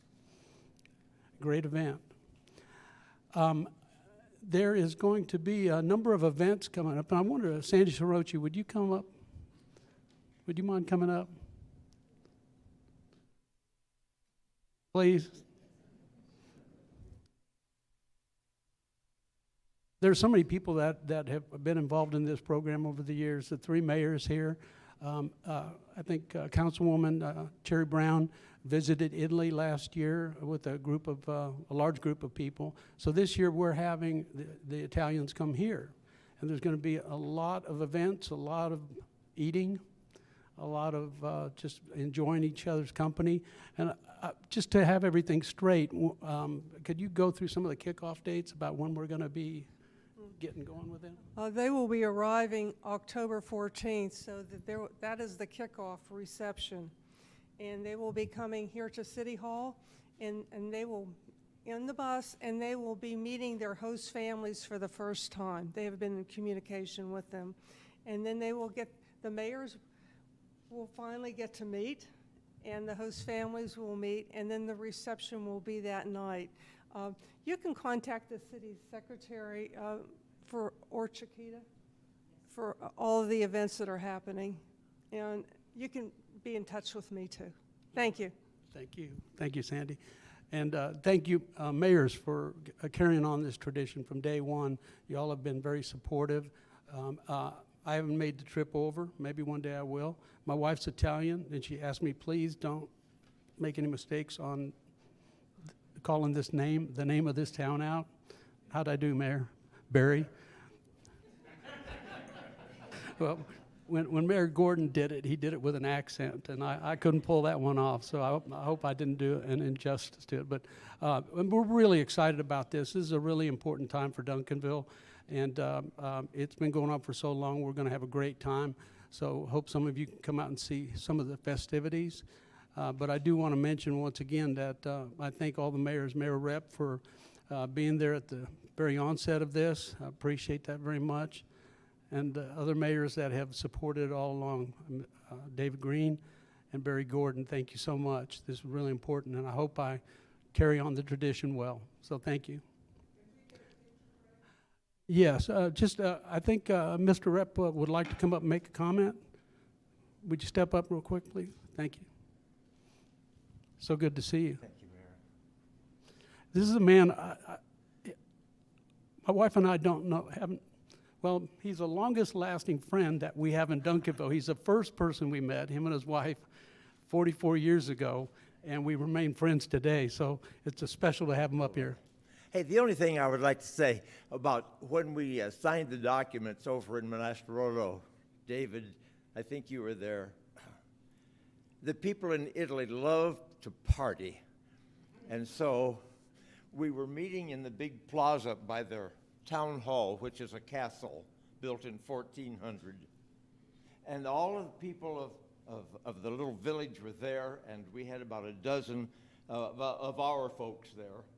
And I had sent over in advance, Dr. Shine had prepared this for me, the Eyes of Texas music. And they have a little band in that city. And so I'd given that music to that band.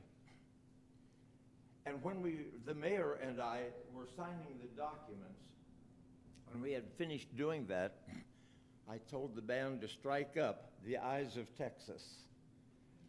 And I had all of our Texas people, about a dozen or so, I think, at that time, all stood up, and we sang, "The eyes of Texas are upon you." And the Italians who were seated in the area there, they were perplexed. They looked at us with wonderment and laughed. And I thought, what in the world have we done? So from there, we went to the restaurant to have a city meal, really. And I asked the interpreter who was with me, I said, what did that mean when we were doing this? You ready? Wife is being unfaithful. And so I said to my interpreter, I said, oh my goodness, you have got to explain this to these people. And so I told him, I said, here's what this means, and he would tell the people. And to this day, 28 years has it been that long? That's what it says. 28 years. Every time I go there or when they come here, it's always this. And they laugh. So that's what it's all about. But that's the kind of a friendship we have with that Well, village. thank you. If you can hang up here just 1 second, other mayors, if you'd come up so we could get a picture together. It's been requested.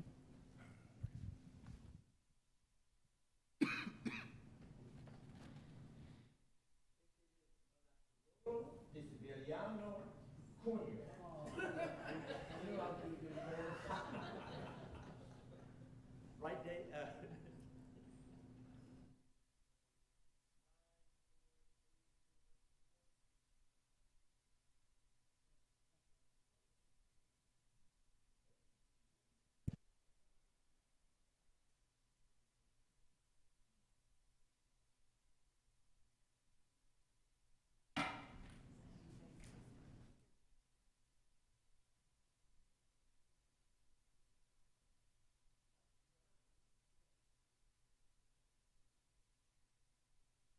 Okay, now we're going to move on to citizens input, item number 3.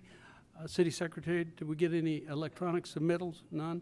Okay, then we have one person to speak tonight, and that is going to be,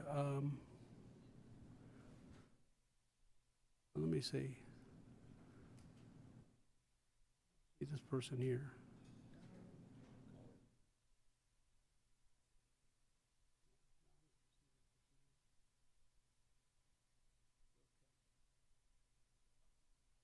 Call their name. I think you said to call their name just to see. Okay, Daria McKenzie.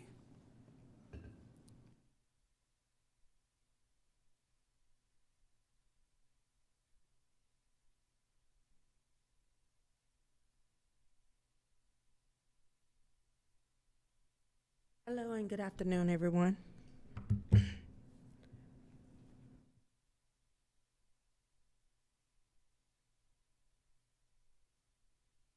My name is Daria McKenzie. I have proudly been a business owner of the city of Duncanville for 12 years. Could you give your name and address, please? Daria McKenzie. Address? Personal address or business address? Either one. Okay, 1113 Sasari Trail, DeSoto, Texas, 75115. All right, thank you. I have proudly been a business owner for the city of Duncanville for 12 years. August of this year, I decided to transform one of my properties into a cigar lounge. I followed the steps that was provided by the city to enforce by the code of enforcement that my location was properly zoned and also was confirmed by zoning and inspection assistant that the location was zoned appropriately for the cigar lounge. Based on the information, I have invested over $15,000 to prepare the building for inspection. However, as of last week, a notice to vacate and to close my place was placed on my door. I was told that my property was not zoned for this use and that I do not have the opportunity to meet with the board to get a SUP. This has created both financial hardship and confusion. As I was approved, I was previously giving conflicts with what I was told.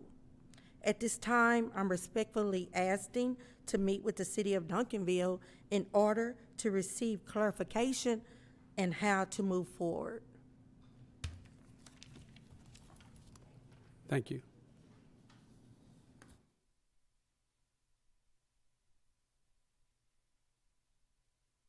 Okay, that concludes this portion of item 3, citizen input. We'll move on to item 4, consent agenda. Mr. McBurnett? Make a motion to approve. Okay, we have a motion to approve the consent agenda. Do you have a second? Second from Councilwoman Cherry Brown. Please vote. Thank you.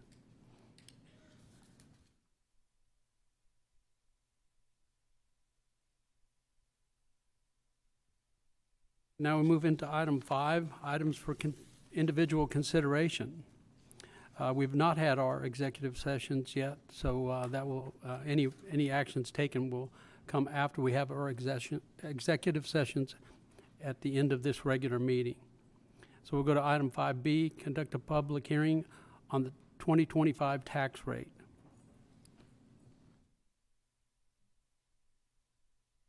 Good evening, Mayor and Council. Jennifer Odie, Budget Administrator. So we are required to have a public hearing on the tax rate. So just getting right on into it. So when it comes to setting the tax rate, the property tax rate that citizens, businesses pay for every year, the process starts with the Dallas Central Appraisal District. They are a separate entity that appraises all the properties. So the state gives that authority to the appraisal district, and that is their role. Once the appraisal district does all those appraisals, they provide that information to the city through the certified tax roll, so we know how much the tax base is for the year, and that sets the process in which we start to calculate the actual tax rate.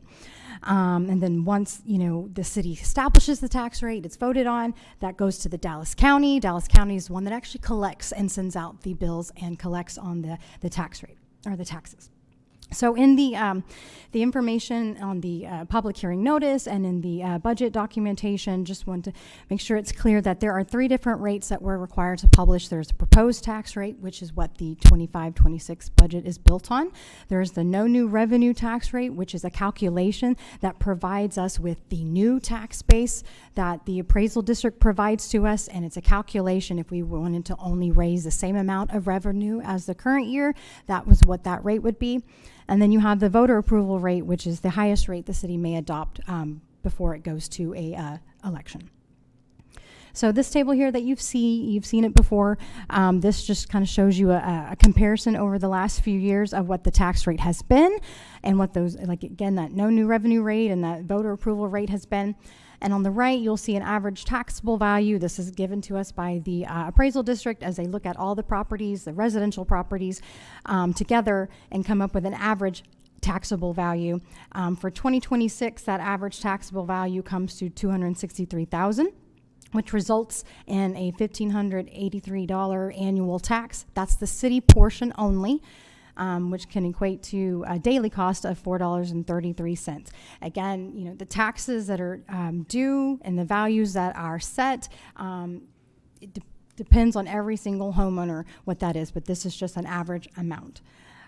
So that equates to about approximately $88 increase for the year on the city tax portion. A penny on the tax rate, so 1 penny on the tax rate equates to about $400,000 in revenue to the city.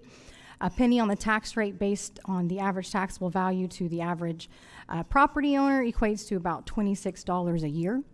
And you break that down on a daily impact, it's about 7 cents. So I wanted to show you a breakdown, if you can read it here, that shows you, this is a property example that I took. So comparing the 24 tax year, this particular property, when you break down all the various entities, again, the city is only one of 5 entities that is taxing our properties. So this homeowner would have paid $5,200 in taxes in 2024.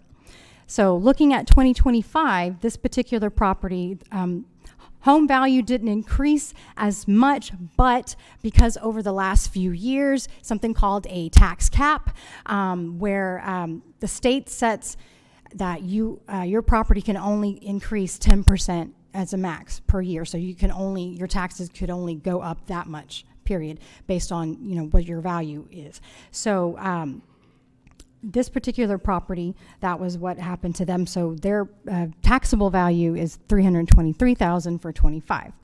So taking the proposed rates across all of the entities, including us and the county and the hospital and the college and the school district, what that would equate to would be an increase overall about $161 for the year when you take all of those taxable entities into account. So what the state legislature did this year is that they increased the homeowner's exemption for the school district. So the previous year, the exemption reduction was $100,000, and this year it increased to $140,000. So what that means is that your reduction, the liability on the taxes are less on the school district side.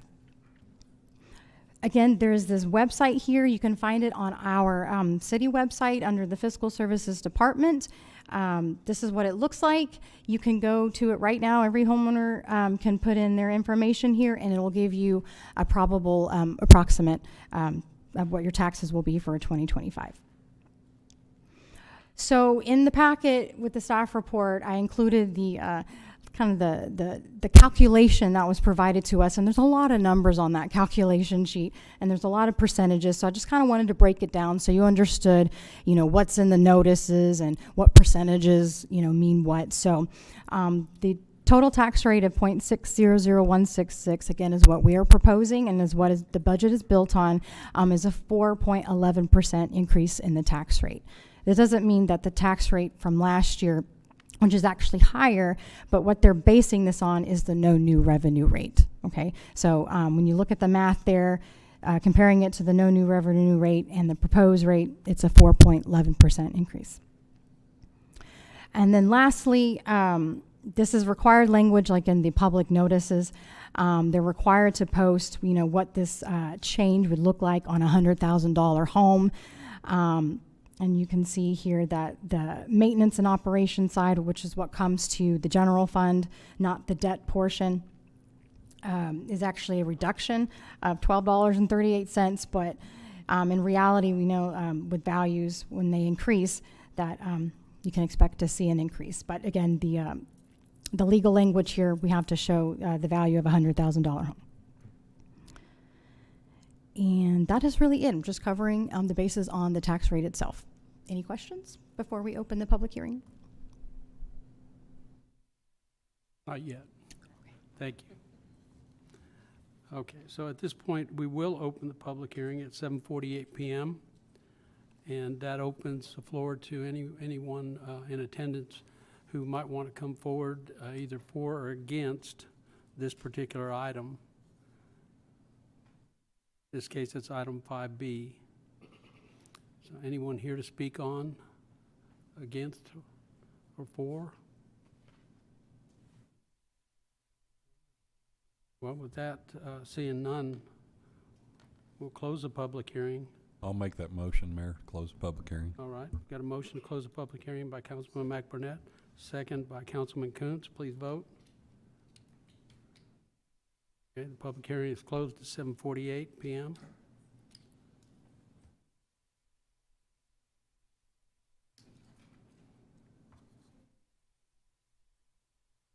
Council?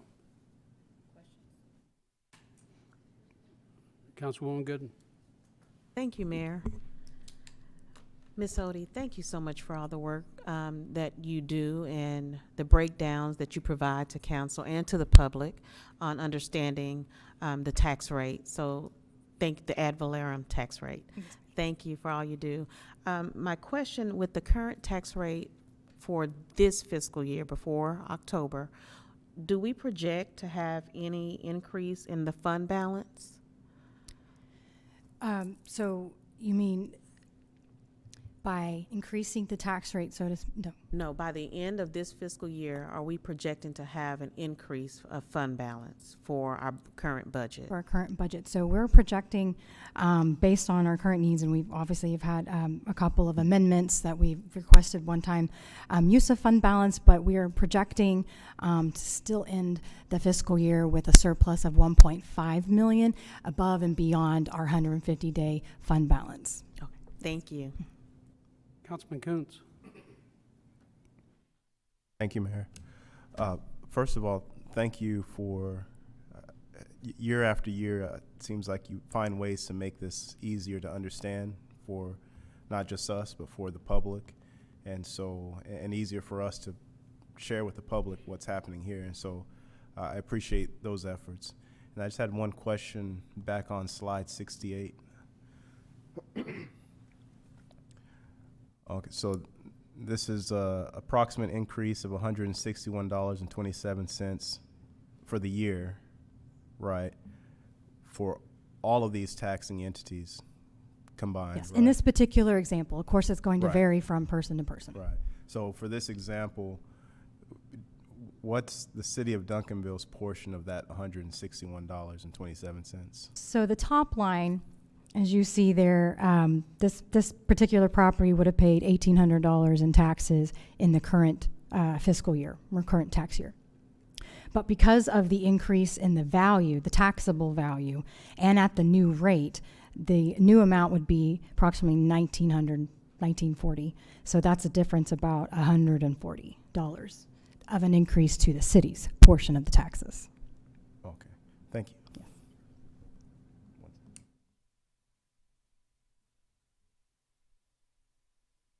Councilman Kuntz. If you'd like to. You done? Okay. Any other questions, comments, council? Mayor, Councilman McBurnett. thank you. I would like to make the comment, we go from, when you look at that the city, that it's not a tremendous amount and stuff. Okay. We didn't hear that comment, sir. It's all right.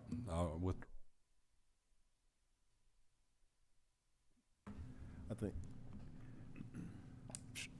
Sorry. Councilman Kuntz.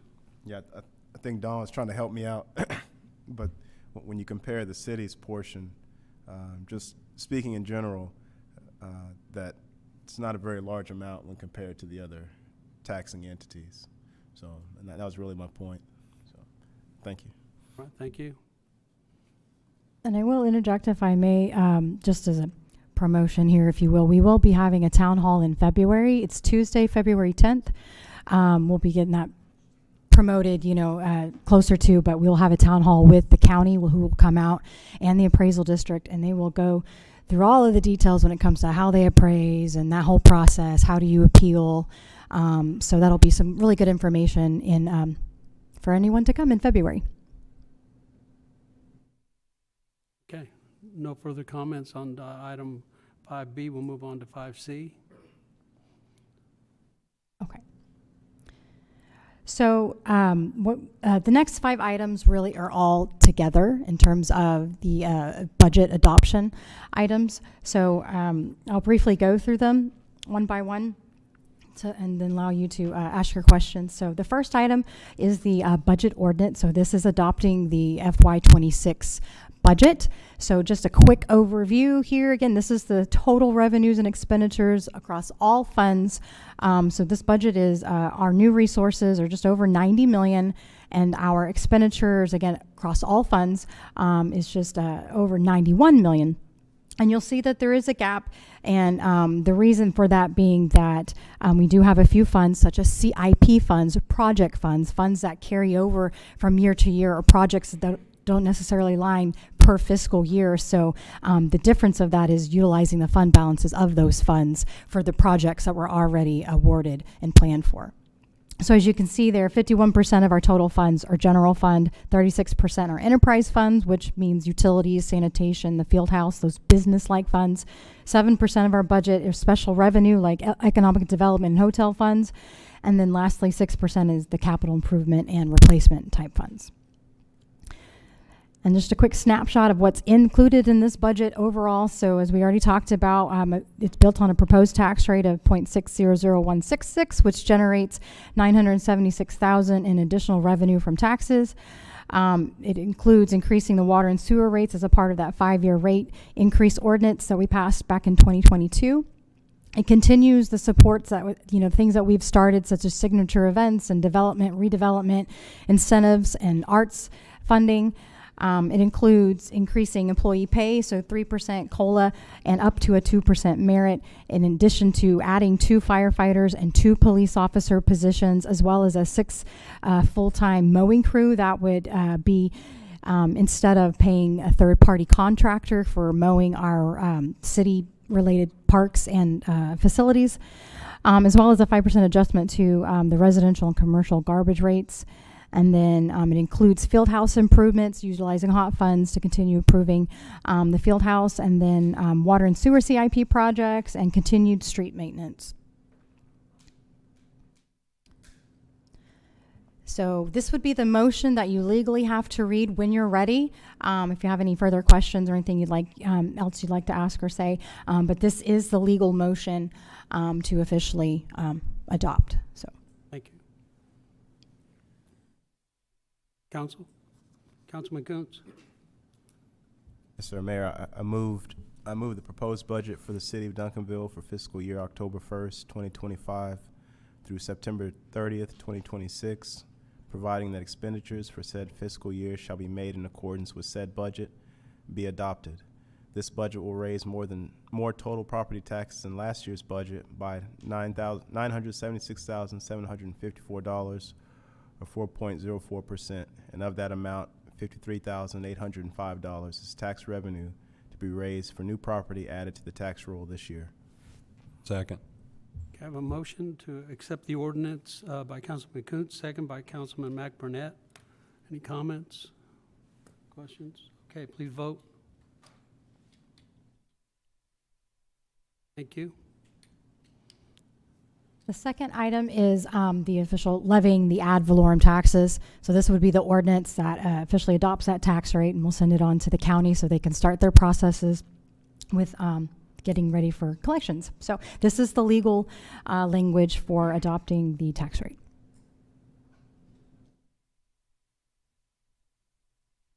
Councilman McBurnett. Thank you, Mayor.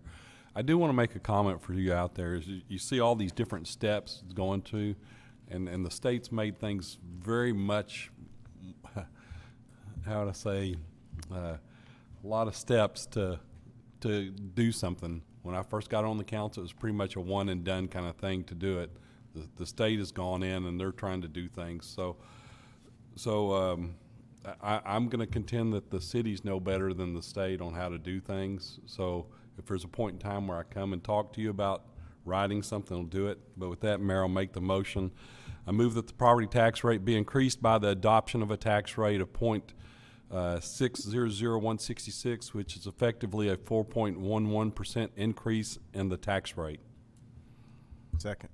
Okay, motion to approve item 5D by Councilman McBurnett, second by Councilman Kuntz. Please vote.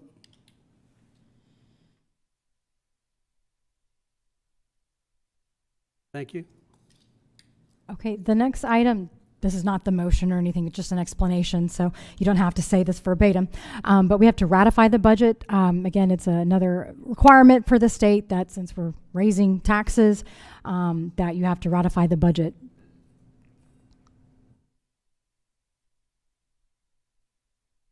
And that's it. Council questions, comments? Motion to approve. Motion to approve item 5E by Councilman McBurnett. Okay. Second by Councilwoman Cherry Brown. Please vote. Thank you. Okay, the next item is a civil service ordinance, and the purpose of bringing this to you in conjunction with the budget items is because we are adding 2 police officers and 2 firefighters to our count, as well as we are amending the pay plan. So in the ordinance, you will see the increase or the the adjustments in the pay plan as well as the position count.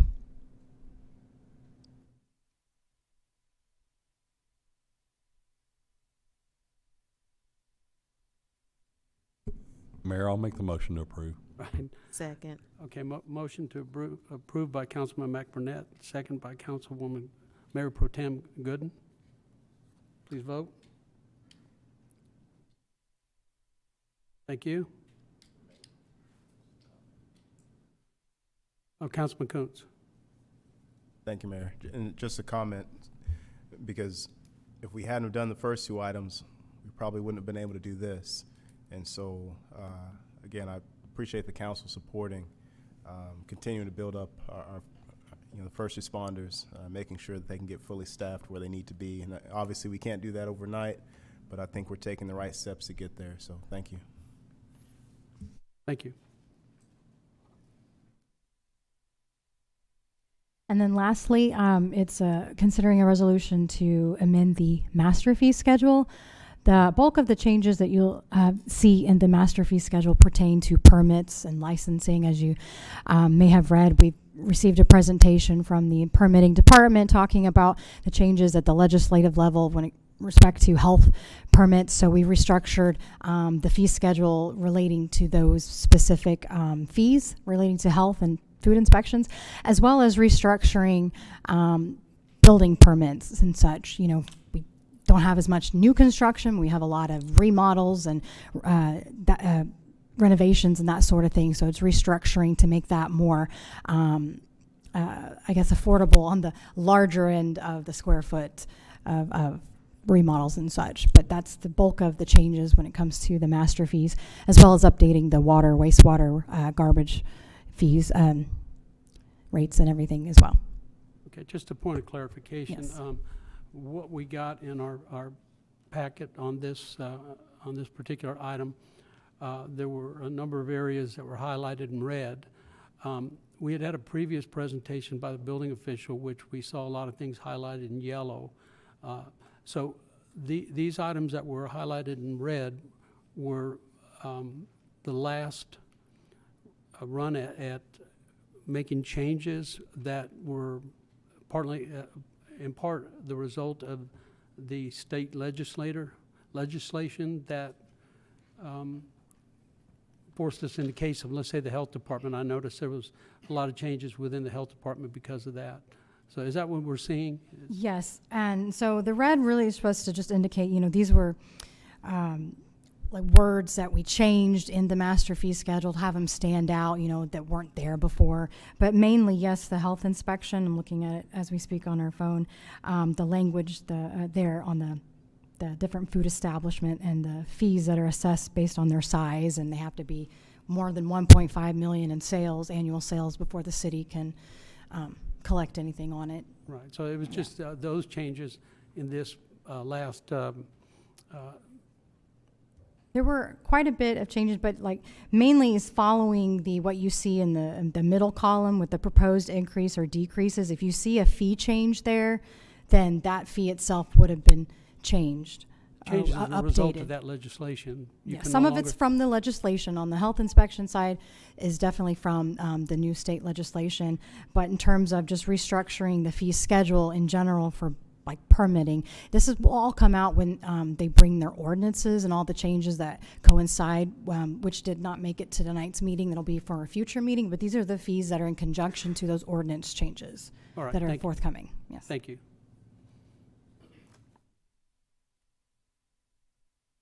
Mayor Pro Tem Gooden. Mayor, I make the motion to approve. Okay, motion to approve item 5G by Mayor Pro Tem Gooden. Second. Second by Councilman McBurnett. Please vote.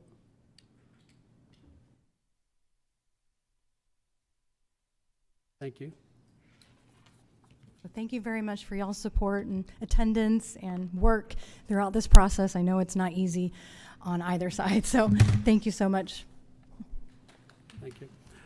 Well, once again, as so many of us have said throughout this process, we all really appreciate the work that the entire finance department and management team has put into this. It is challenging, and I think that when it all comes out in the wash, y'all have done a good job giving us something that we feel confident that is the best situation we can put the public in right now in terms of our tax rate and anything else to do with this whole budget. So thank you so much.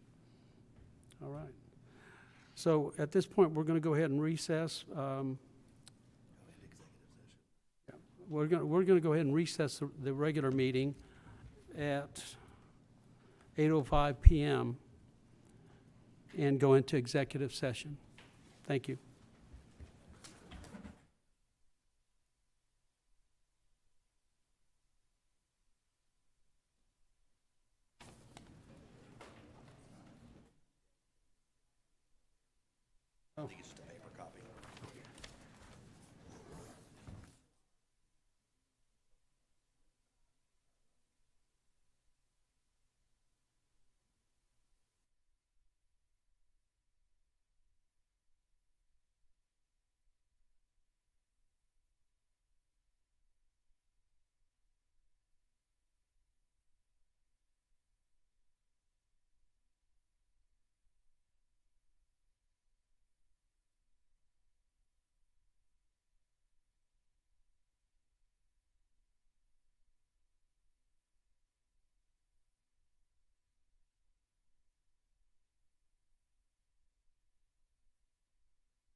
Okay. We are going to reconvene our regular session at 10:33 p.m.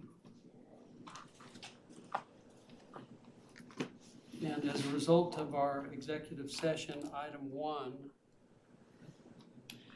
right, Mayor, so for item 1, we have a motion to approve a memorandum agreement by and between Richard Abernathy in the city of Duncanville to serve as interim city manager and authorize the mayor to sign. So move. okay, we got a motion by Councilman Mac Burnett to the statement just read to us, and we have a second by Councilman Coons. Please vote by roll call. Go around the table this way. 4. Okay, DeMonica. Mayor Pro Tem DeMonica Gooden, 4. Councilwoman Cherry Brown. 4. Councilman Pennebaker. 4. Councilman Veracruz. Councilman Coons. 4. Councilman McBurnett. 4. 4. Okay, as a result of executive session item 2, Okay, Mayor, we have motion to approve a mediation agreement based on the terms of such agreement and matter styled as burden mediation number 63330 and authorize the mayor to sign. So move. okay, on executive session item 2, we have a motion by Councilman McBurnett, second by Mayor Pro Tem Gooden. Please vote. 4. All right. What do I need to? Well, are you writing the names down, or you need me to state the names? Oh, no, I'm. Okay, you got them, all right. Yes. 4. 4. 4. 4. Okay.